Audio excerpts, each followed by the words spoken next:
আপনারা শুনেছেন আমাদের রাজ্যের মুখ্যমন্ত্রী মানে আমাদের সবার প্রিয় পিসি তিনি সাপোর্ট করছেন চোরেদের, যারা চোর করে, যারা টাকা দিয়ে, যারা চাকরি করতেছে। এর কথা বলা হয়েছে, চাকরি বাতিল করা হলো, চিন্তা করবেন না, হতাশ হবেন না, কেউ জীবনের ঝুঁকি নেবেন না, আমরা সবাই আপনাদের পাশে আছি এবং যতদূর লড়াই করার আমরা লড়াই করব। এই অর্ডারটা বেআইনি অর্ডার, সেই জন্যই চ্যালেঞ্জ করে বলছি, অর্ডারটাকে আমি জাজকে বলছি না, অর্ডারটাকে বলছি বেআইনি অর্ডার। আমরা এটা নিয়ে উচ্চ আদালতে যাচ্ছি। চাকরি পেয়েছেনই ঘুষ দিয়ে, টাকা দিয়ে, তাদেরকে সাপোর্ট করছে, তাদের বলছে যে আমরা তোমার পাশে আছি। চাকরি বাতিল করা হলো, চিন্তা করবেন না, হতাশ হবেন না, আমরা সবাই আপনাদের পাশে আছি। মানে কিছুদিন আগে, এই 2-3 দিন আগে কোর্ট থেকে রায় বেরোলো না, যারা এতদিন অনশনে ছিল আজকে জয়ী হলো। কেন জয়ী হলো? এতদিন পর একটা রায় বেরোলো, সে রায়ে ওদের পক্ষে বেরোলো। বেআইনি ভাবে নিযুক্ত প্রত্যেক শিক্ষক তা কিন্তু চাকরি হারাচ্ছেন। যারা সুপ্রিম কোর্টে গিয়ে অন্তর্বর্তী স্থগিতাদেশ পেয়েছিলেন, সেই অন্তর্বর্তী স্থগিতাদেশ আর থাকলো না। বিচারপতি দেবাংশু বসাক বলছেন আমাদের কাছে আর কোনো উপায় ছিল না, প্রত্যেকটা বেআইনি চাকরিকে নাল এন্ড ভয়েড করা হচ্ছে। এর অর্থ যদি ওয়েমার ম্যানিপুলেশন শুরু ধরা হয় তাহলে প্রায় 4,500 থেকে 5,000 চাকরি, এবং যদি সম্পূর্ণ বেআইনি চাকরি ধরা হয়, সম্পূর্ণ প্যানেল ধরা হয়, তাহলে কিন্তু 25,000 চাকরি হবে। যারা চাকরি করছে, টাকা দিয়ে চাকরি করছে, দুর্নীতি করে চাকরি করছে, ওদের চাকরি বাতিল। কোর্ট রায় দিল, সমস্ত পুরো প্যানেলটাকে বাদ দিয়ে দিয়েছে। ও প্যানেলে যত জন ছিল সবারই চাকরি বাতিল, আবার নতুন করে রেকমেন্ড হবে। আর যারা আন্দোলন করছে বা যারা এতদিন লড়াই করছিল ওদের জয় হলো।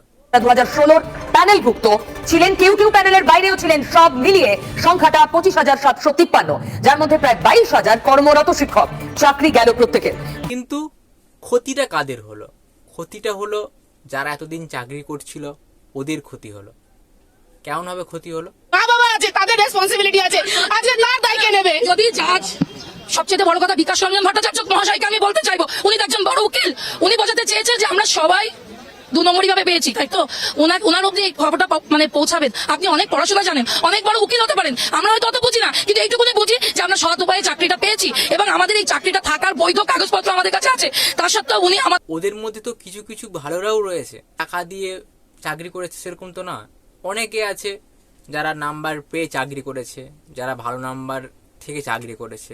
উনি ভাবলেন যে 5,000 অযোগ্য, আমরা তাই মেনে নিলাম 5,000 অযোগ্য, কিন্তু বাকি 20,000 অযোগ্য আপনি কি করে জানলেন? আপনার কাছে কি কোনো নথি ছিল না? আপনার কাছে কি কোনো নথি ছিল না যে বাকি 20,000 অযোগ্য নয়? ওর মধ্যে কিছু কিছু তারা টাকা দিয়ে করেছে, ভাই আমি ধরেই নিলাম, তর্কের খাতিরে ধরে নিলাম যে হাফ টাকা দিয়ে করেছে আর হাফ এমনি।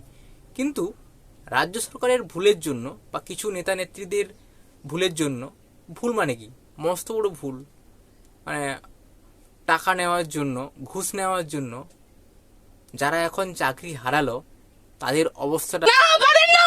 আজকে আমরা কেন মানসিকভাবে বিধ্বস্ত বলুন? আজকে কেন মানসিকভাবে বিধ্বস্ত আমরা? এটা জাজমেন্টের নিয়ম। আমাদের কথা কেন শোনা হলো না? আমাদের কথা কেন শোনা হলো না? কেন আজকে আমরা রাস্তায়? আমরা যোগ্য প্রার্থী হয়ে কেন আমরা রাস্তায়? এইসবের মূল কারণ হলো রাজ্য সরকার, ডেফিনেটলি রাজ্য সরকার।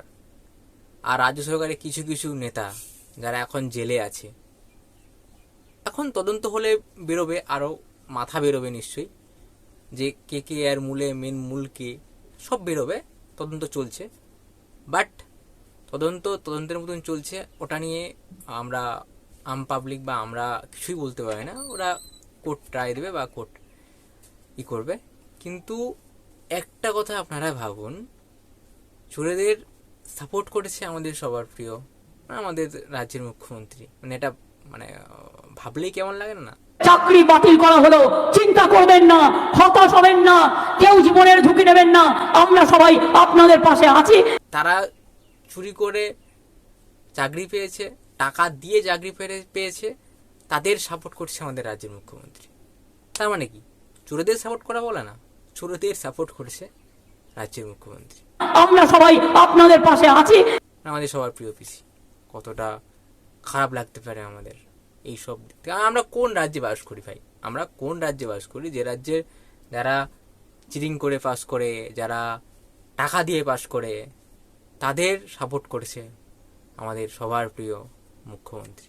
আমরা সবাই আপনাদের পাশে আছি। ভাবতেই অবাক লাগে, তাই না? এটাই হচ্ছে। আর বিনা দোষে যারা এতদিন মানে তারা হয়তো তার কোনো দোষী করেনি, চাকরি থেকে বঞ্চিত হয়েছেন এই কোর্টের রায় দেওয়ার পরে। তাদের মধ্যে কিছু সত্যিই ভালো ছিল, মানে তারা সত্যি ভালো নাম্বার পেয়েই চাকরি পেয়েছে। তাদের মনের অবস্থাটা কেমন দাঁড়িয়েছে। আমার স্কুলের বাচ্চারা যারা এত ভালোবাসতো আমাকে, যখন জানবে এই ম্যাডামটা আজকে কাল থেকে আর স্কুলে আসবে না, এর চাকরিটা চলে গেছে, আমার সম্মানটা কোথায় থাকবে? কোনো পাড়া প্রতিবেশী যখন জানবে যে এরা চাকরিটা নেই, এরা চাকরি করবে না, আমার সম্মানটা কোথায় থাকবে? আমার যে মানহানিটা হলো সেটা কে ফেরত দেবে? কে ফেরত দেবে? আমার মানসিক, আমার সামাজিক, আমার বাবা মা যাকে আমি দায়িত্ব করে আমার সন্তানের মতো মানুষ করছি, তারা যখন রাস্তায় বেরোতে পারবে না, তাদেরকে কে দায়িত্ব তাদেরকে বলবে? এ ভুলটা আটকানো যেত যদি রাজ্য সরকার প্রকাশ করত যে কতজন এরকম ছিনতাই করে ঢুকেছে বা কতজন চুরি চামারটি করে ঢুকেছে। এইটা যদি প্রকাশ করে দিত তাহলে এরকম দিনটা আসতে হতো না। কিছু ভুলের জন্য, কিছু নেতাদের টাকা লোভের জন্য এরকম অবস্থা এখন। চলুন, ভিডিওটা আজকে কেমন লেগেছে অবশ্যই কমেন্ট করে জানান। আর যদি ভালো লেগে থাকে তাহলে অবশ্যই লাইক, কমেন্ট, শেয়ার, চ্যানেলটি সাবস্ক্রাইব করে দেবেন আর আমার পাশে থাকবেন।